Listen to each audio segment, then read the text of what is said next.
তিন দিন ধরে বাঁকুড়া হাসপাতালে কর্মবিরতি। বাঁকুড়া সম্মিলনী মেডিকেলে কর্মবিরতি। আরজি করে মহিলা চিকিৎসককে খুন ধর্ষণের প্রতিবাদ। ইন্টার্ন ও জুনিয়র ডাক্তারদের কর্মবিরতি।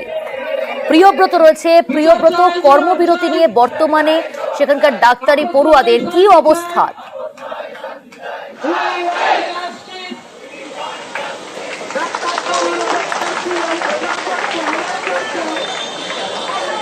প্রিয়ব্রত, শোনা যাচ্ছে?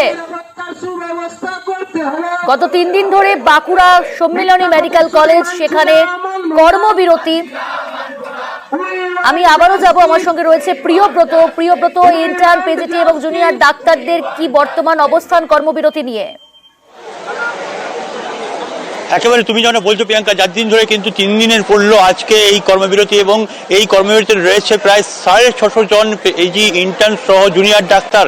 Bankura medical college, Bankura Sammilani medical কলেজের যে ইন্টার্নরা রয়েছেন, পিজিটি রয়েছেন এবং জুনিয়র ডাক্তাররা রয়েছেন, তারাই মূলত পরিষেবা দিয়ে থাকেন। তারা কর্মবিরতিতে রয়েছেন এবং তাদের যে দাবি, যে আরজি করে যে তরুণী মৃত্যু, চিকিৎসক মৃত্যু, তরুণী মৃত্যু এবং সেই রহস্যময় মৃত্যুর উদ্ঘাটন করতে হবে, দোষীদের তদন্ত করে সঠিক যেটা দৃষ্টান্তমূলক শাস্তি দিতে হবে, সেই দাবি যেমন রয়েছে। বাঁকুড়া মেডিকেল কলেজে যে নিরাপত্তা ব্যবস্থা, বাঁকুড়া মেডিকেল কলেজ থেকে যে হোস্টেলের দূরত্ব, সেই দূরত্বে কিন্তু কোনো রকম লাইটের নেই এবং সেখানে অন্ধকারাচ্ছন্ন রাস্তাতে তাদের যাতায়াত করতে হয়। নিরাপত্তার যে সিসিটিভি ফুটেজ, সিসিটিভি কভারেজ, সেই সিসিটিভি কভারেজ নেই, সেই কভারেজ দিতে হবে। এর পাশাপাশি কিন্তু বাঁকুড়া সম্মিলনী মেডিকেল কলেজ হাসপাতালে সেখানে চিকিৎসা পরিষেবা দিতে যেসব ঘটনা শিক্ষা হতে যায়, তাদেরকে কখনো রোগীর আত্মীয়রা তাদের উপর হামলা চালায় এবং তার পাশাপাশি কিন্তু যে থাকার জায়গা, রেস্ট রুম সহ চিকিৎসকদের সেইখানে কিন্তু একটা অপব্যবস্থা ছবি, তাদের শৌচাগার নেই এবং সেই ঘটনা কিন্তু তারা বারে বারে শিক্ষা হয়েছেন এবং তারা দাবি করেছেন যে এই সব অব্যবস্থাকে কিন্তু প্রমাণ করতে হবে এবং তাদের দাবিগুলো কিন্তু এখনো পর্যন্ত মেনে নেওয়া হয়নি।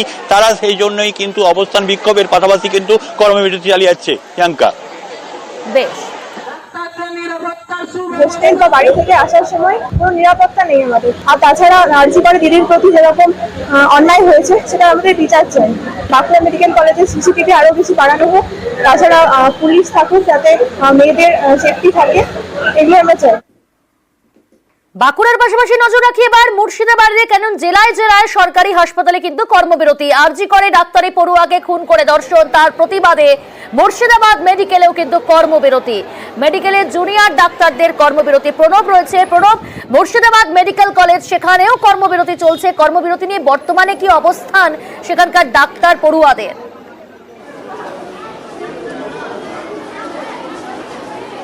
দেখো, মুর্শিদাবাদ মেডিকেল কলেজে জুনিয়ররা তোমার কর্মবিরতি পালন করায়। আজকে কিন্তু ওপিডি যে রয়েছে, সেই ওপিডি সোমবারের সপ্তাহের প্রথম দিন, সেখানে কিন্তু স্বাভাবিকভাবেই সিনিয়র চিকিৎসকরা কিন্তু সেই দায়িত্ব নিয়েছেন।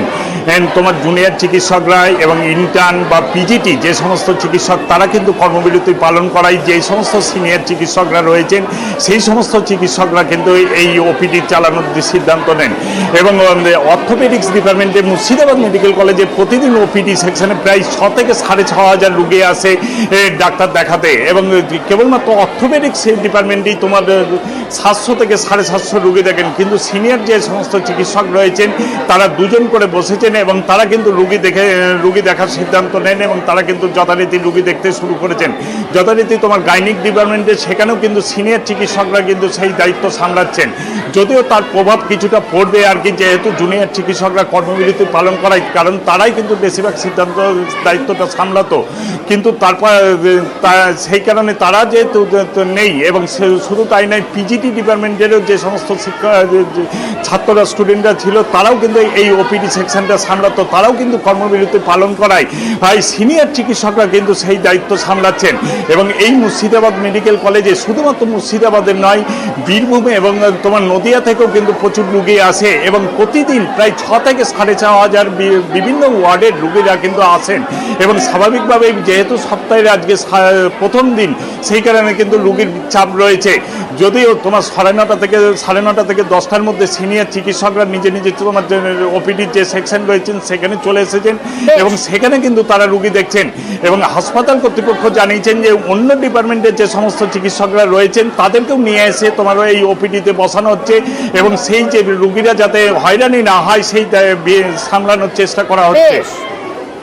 ধন্যবাদ।